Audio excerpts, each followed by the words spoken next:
Richard Martineau. Narrateur de l'actualité.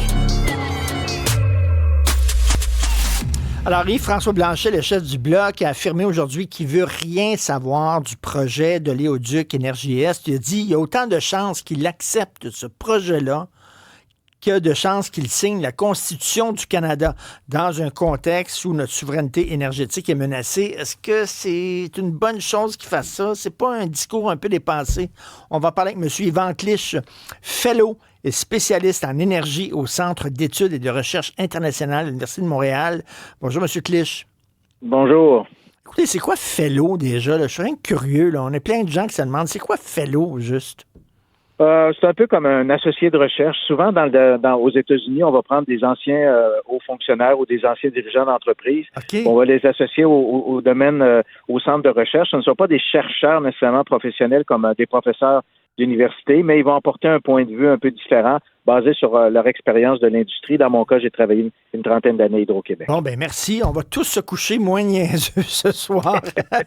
Mais, Monsieur Clich, est-ce que, bon, on dit qu'il faut être de plus en plus indépendant des États-Unis. Une des meilleures façons, ça serait de permettre au gaz naturel de passer de l'Ouest au port de l'Est. Puis, que ce serait une façon de nous rendre indépendants. Monsieur Blanchet dit non, ça va contre les valeurs du Québec. Vous en pensez quoi?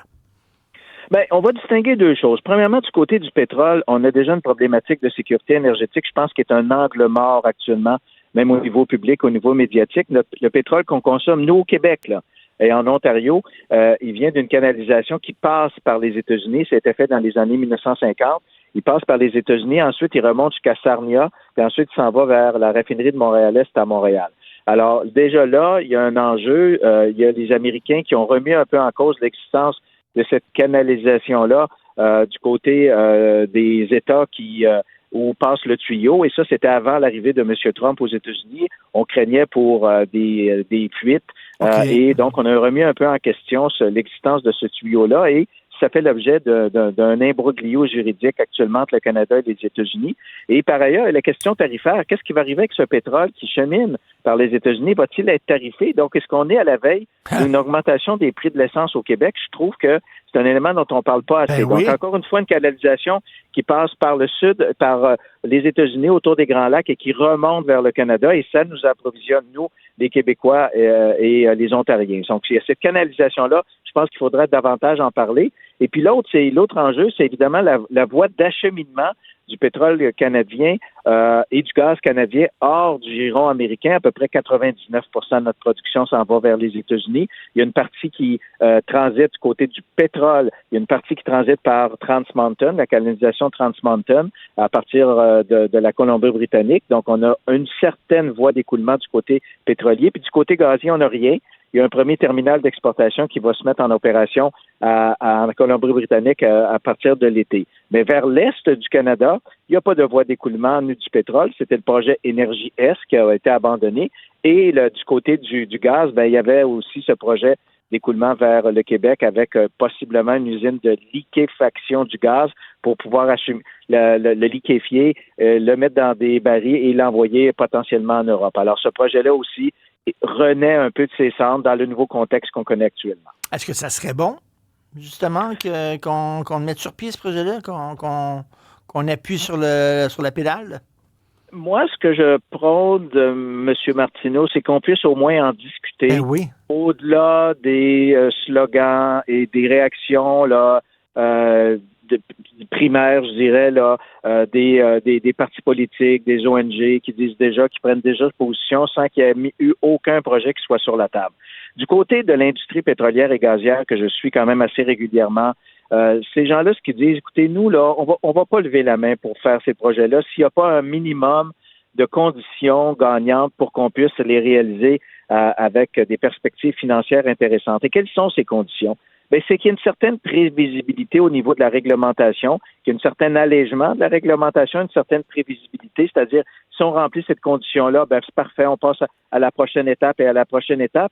Et une prévisibilité aussi au niveau des échéanciers. Parce que ce qui tue des projets de tuyaux, c'est quand les échéanciers s'allongent, on pensait le faire en 4 ans, puis on le fait en 8. Là, le projet devient absolument plus rentable. Donc, les promoteurs, ils se disent, écoutez, nous, au niveau des gouvernements et au niveau des populations, pouvez-vous nous assurer que minimalement, ces conditions-là vont être respectées? Ensuite, ben là, on va regarder si effectivement les projets peuvent être faits à des conditions financières acceptables. Et c'est sûr que, je dois le dire, une déclaration comme celle de M. Blanchet qui dit « Moi, j'en veux pas », ben c'est sûr que ça va pas beaucoup inciter un promoteur à lever la main, d'autant que pour eux, c'est souvent le Québec qui est le troublion dans ces types de projets. Moi, j'ai un problème qu'un politicien s'arroge le droit de parler à ma place, puis de dire les Québécois en veulent pas. Je sais pas. Je suis pas sûr que ça. Moi, j'aimerais qu'il y ait une consultation, je sais pas, un sondage.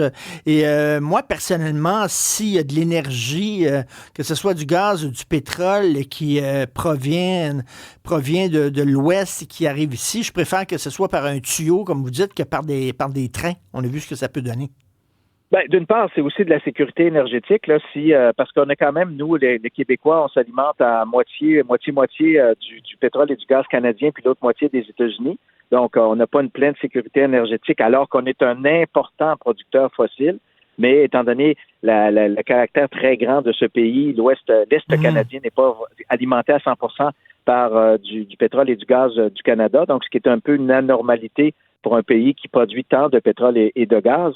Donc, l'autre aspect aussi, je pense que qui est important de relever, c'est que justement, laissons donc au moins la chance à un promoteur de nous présenter un projet qui va optimiser les enjeux techniques, les enjeux environnementaux, les enjeux d'acceptabilité sociale, qui va nous dire où sont potentiellement le marché où ils pourraient vendre leur pétrole et le gaz. Et ensuite, on jugera sur pièce.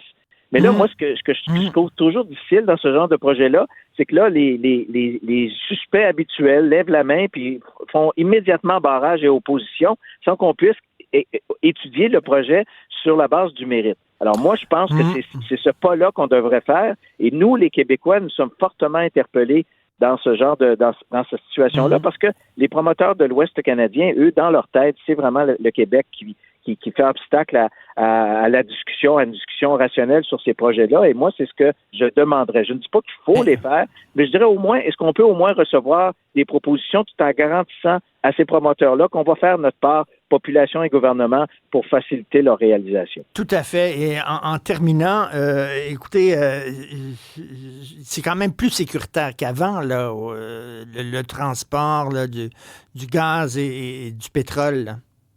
Oui, bien écoutez, ce que disent souvent les opérateurs, puis je me fie quand même sur leur expérience, j'ai pas travaillé dans l'industrie pétrolière, même si je suis un observateur attentif, c'est que le transport le plus sécuritaire, ça reste encore par oléoduc. Donc, c'est plus sécuritaire que d'y aller par train et par camion. Donc, oui, il y a toujours, mais de toute façon, comme dans tout projet d'infrastructure, comme dans toute chose dans la vie, il y a toujours une part de risque.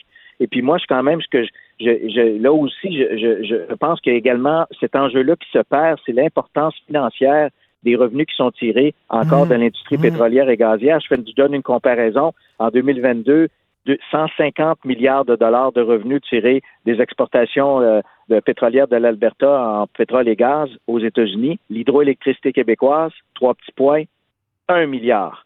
Donc, on n'est pas du tout dans les mêmes eaux, là. On parle vraiment de revenus très importants et également d'une influence, ce faisant, géopolitique important auprès des clients potentiels des États-Unis et des clients potentiels qui pourraient acheter nos ressources fossiles. Puis, on rêve tous du jour, bien sûr, où on n'aurait plus besoin du pétrole, mais c'est pas demain, la veille, malheureusement. Merci, c'était très intéressant, M. Yvan Antlich, fellow, je sais maintenant ce que c'est, et spécialiste en énergie au Cerium. Merci, à la prochaine.